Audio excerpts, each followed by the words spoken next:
এই মুহূর্তে আমরা আছি চুয়াডাঙ্গা জেলার ঐতিহাসিক একটি পুকুরের কাছে। পুকুরটির নাম সদর পুকুর। পুকুরটি খনন করিয়েছিলেন একজন জমিদার। অনুমান করে বলতে পারবেন সেই জমিদারের নাম কি? চলুন আজ আপনাদেরকে ঘুরিয়ে দেখাই সদর পুকুর এবং জানাই আরও কিছু ইতিহাস।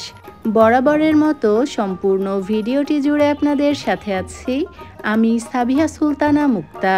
চলুন তাহলে একসাথে ঘুরে দেখা যাক চুয়াডাঙ্গার ঐতিহাসিক সদর পুকুর। পুকুরটির নামের সাথে নাম মিলিয়ে জায়গাটিরও নাম হয়ে গেছে সদর পুকুর। সদর পুকুরেই বসে বিশাল এক পশুহাট, যেখানে মিলিত হয় চুয়াডাঙ্গা জেলা এবং মেহেরপুর জেলার শতাধিক মানুষ। এখানেই ক্রয় বিক্রয় করা হয় বিভিন্ন ধরনের পশু। যদিও আমরা পুকুরটি দেখতে গিয়েছিলাম, তবে সেদিনই ছিল সদর পুকুরের হাট, যে কারণে আমাদেরকে পড়তে হয়েছিল ভিড়ের ভিতর। যাই হোক, চলুন এ পর্যায়ে আপনাদেরকে ইতিহাস জানাই। সদর পুকুরের ইতিহাস বলতে গেলে হারিয়ে যেতে চলেছে। আপনারা অনেকেই হয়তো জেনে থাকবেন, আমাদের চুয়াডাঙ্গা জেলার একজন প্রভাবশালী জমিদার ছিল জমিদার নফরচন্দ্র পাল চৌধুরী। চুয়াডাঙ্গার দামুড়হুদা উপজেলা এবং মেহেরপুরে তার ছিল শত শত বিঘা জমি। শুধুমাত্র শিবনগরেই তার ছিল কয়েকশো বিঘার উপর একটি আমবাগান, যেখানে পরবর্তীতে গড়ে তোলা হয়েছে ডিসি ইকো পার্ক।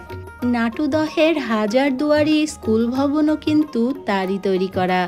আর এই পুকুরটিও সেই জমিদার নফরচন্দ্র পাল চৌধুরীর পুকুর। অনেকটা এরিয়া নিয়ে তৈরি পুকুরটিতে এখনও শান বাঁধানো ঘাট রয়েছে। পুকুরে নামার সিঁড়িটি দেখেই বোঝা যায় যে পুকুরটি কত প্রাচীন। তবে ঘাটের দিকটাতে আমাদের আর যাওয়া হয়নি। ওদিকটাতে হাট বসেছিল আর প্রচুর মানুষের ভিড় ছিল, তাই এই জায়গাটি থেকেই পুকুরটি দেখে আমাদেরকে ফিরে যেতে হয়েছিল। লোকমুখে শোনা যায় পাশে মেহেরপুর জেলার মহাজনপুরে ছিল নফরচন্দ্র পাল চৌধুরীর জমিদার বাড়ি, কিন্তু বর্তমানে সেই জমিদার বাড়িটির কোনো অস্তিত্ব আছে কি না তা আমাদের জানা নেই। আপনাদের কারো যদি জানা থাকে তবে অবশ্যই আমাদেরকে কমেন্টের মাধ্যমে জানাতে পারেন। আমরা পৌঁছে যাব আরও একটি ঐতিহাসিক নিদর্শন দেখতে। যাই হোক, আমাদের আজকের আয়োজন এ পর্যন্তই। আবারও ফিরে আসব নতুন কোনো ভিডিও নিয়ে। সে পর্যন্ত আমাদের সাথেই থাকবেন। এতক্ষণ যাবৎ ভিডিওটি দেখার জন্য আপনাকে অসংখ্য ধন্যবাদ। ভালো থাকবেন, দোয়া রাখবেন। আল্লাহ হাফেজ।